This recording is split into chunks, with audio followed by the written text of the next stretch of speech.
సంగారెడ్డి జిల్లాలో municipal పీఠాలపై BRS జెండా ఎగరవేయబోతోంది. గుమ్మడిదల, జిన్నారం, గడ్డపోతారం మున్సిపాలిటీలను కైవసం చేసుకుంది బీఆర్ఎస్. గుమ్మడిదల చైర్మన్ గా పాపని కుమార్ గౌడ్, జిన్నారం మున్సిపాలిటీ చైర్మన్ గా జనార్దన్, గడ్డపోతారం మున్సిపాలిటీ చైర్మన్ గా గద్దె సుష్మను బీఆర్ఎస్ ప్రతిపాదించింది. ఇస్నాపూర్ మున్సిపాలిటీలో కాసేపట్లో చైర్మన్ ఎన్నిక జరగబోతోంది. ముగ్గురు ఇండిపెండెంట్ల మద్దతు 13 చేరింది కాంగ్రెస్ సంఖ్యాబలం.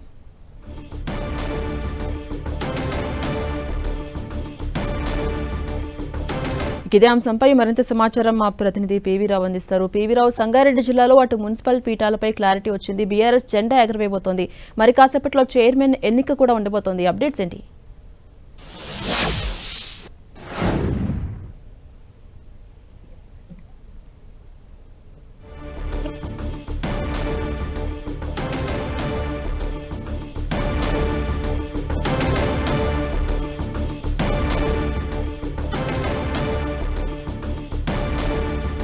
సంగారెడ్డి జిల్లాలో మున్సిపల్ పీఠాలపై బీఆర్ఎస్ జెండా ఎగరవేయబోతోంది. గుమ్మడిదల, జిన్నారం, గడ్డపోతారం మున్సిపాలిటీలను బీఆర్ఎస్ పార్టీ కైవసం చేసుకుంది.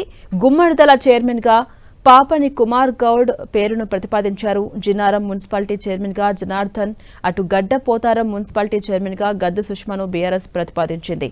ఇదే అంశంపై మరింత సమాచారం మా ప్రతినిధి పివి రావు అందిస్తారు. పివి రావు, సందేరాన్ని ఉమ్మడి మెదక్ జిల్లాకు సంబంధించి మొత్తం 19 మున్సిపాలిటీలు ఉన్నాయి. 19 మున్సిపాలిటీకి సంబంధించి 6 కాంగ్రెస్, 6 బీఆర్ఎస్ ఇప్పటికే కైవసం చేసుకుంది.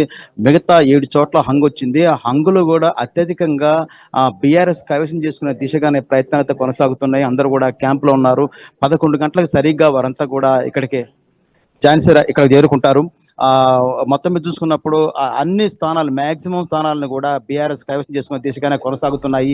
7 హంగుల్లో కూడా దాదాపుగా సగానికి పైగానే బీఆర్ఎస్ కైవసం చేసుకునే అవకాశాలు కనిపిస్తున్నాయి. ముఖ్యంగా గజ్వేల్లో చాలా ఉత్కంఠత నెలకొన్న పరిస్థితిగా మనకు కనిపిస్తోంది. గజ్వేల్లో బీఆర్ఎస్ పార్టీ చెందినటువంటి ఎవరైతే ఉన్నారో, బీఆర్ఎస్ పార్టీ చెందినటువంటి 2 వర్గాలుగా అక్కడ విడిపోయి ఉన్నారు. వారందరినీ కూడా కాంప్రమైజ్ చేసి హరీష్ రావు రాత్రే వారితో మాట్లాడే ప్రయత్నం చేశారు.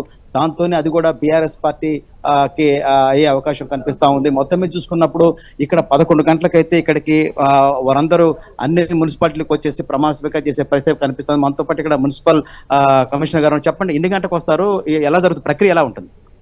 సో మున్సిపాలిటీస్కి జరిగిన 2వ సాధారణ ఎన్నికల్లో భాగంగా గెలుపొందిన అభ్యర్థులందరికీ ఈరోజు ప్రమాణ స్వీకారం జరగబోతుంది. అదేవిధంగా ఇదే కార్యక్రమంలో చైర్పర్సన్ మరియు వైస్ చైర్పర్సన్ ఎన్నిక కూడా చేయడం జరుగుతుంది. ఈ మొత్తం ప్రక్రియను గౌరవనీయులు అధికృత అధికారి మరియు జెడ్పీ సిఇఓ గారు కె జానకిరెడ్డి గారి సమక్షంలో ఈ ప్రాసెస్ అంతా జరుగుతూ ఉంది.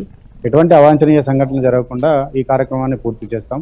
పటిష్టమైన పోలీస్ బందోబస్తు కూడా మున్సిపల్ కార్యాలయంలో ఏర్పాటు చేయడం జరిగింది. ప్రతి కౌన్సిలర్స్కి సపరేట్గా ఐడి కార్డు కూడా ఇష్యూ చేసేయడం జరిగింది. ఐడి కార్డు ధరించిన కౌన్సిలర్ మాత్రమే పైకి మీటింగ్ హాల్కి వస్తారు. ఆ తర్వాత ఈ ప్రమాణ స్వీకారం, అదేవిధంగా చైర్మన్, వైస్ చైర్మన్ ఎన్నికలో పాల్గొంటారు. ఇది మొత్తం మీద చూసినప్పుడు మనం ఉమ్మడి మెదక్ జిల్లాలో 19 మున్సిపాలిటీలో కూడా ఉత్కంఠతగా నడిచినటువంటి పోరులో బీఆర్ఎస్ పార్టీనే అత్యధికంగా కైవసం చేసుకునే అవకాశాలు కనిపిస్తున్నాయి. అధికార పార్టీ మొత్తం కూడా చాలా తక్కువ ఆ మున్సిపాలిటీలతోనే సరిపెట్టుకోవాలని పరిస్థితి ఏర్పడిందని. ఎందుకంటే 19 మున్సిపాలిటీల్లో జిన్నారం, ఇంద్రేశం, ఇస్నాపూరు, గడ్డపోతారం, గుమ్మడిదల ఇవన్నీ కూడా, తర్వాత కోహీరు, జహీరాబాద్ ఇవన్నీ కూడా బీఆర్ఎస్ పార్టీ ఖాతాలో పడిపోయాయి. మరికొన్ని హంగు ఉన్నటువంటి అవి కూడా బీఆర్ఎస్ ఖాతాలో చేరే అవకాశం అయితే కనిపిస్తా ఉంది అన్ని చోట్ల. ఎందుకంటే మొన్న జరిగిన 34 సంగారెడ్డి జిల్లా సంగారెడ్డి మున్సిపాలిటీ పరిధిలో 34 వార్డులు జరిగిన ఘర్షణ నేపథ్యంలో అన్ని మున్సిపాలిటీల దగ్గర భద్రత అయితే ఏర్పాటు చేశారు. ఎలాంటి అవాంఛనీయ సంఘటన జరగకుండా అయితే మాత్రం భారీ ఏర్పాట్లు అయితే చేశారు. 11 గంటలకు సరిగ్గా అన్ని మున్సిపాలిటీలో ప్రమాణ స్వీకార కార్యక్రమం అయితే ప్రారంభమవుతుంది. Right, thank you PV Rao.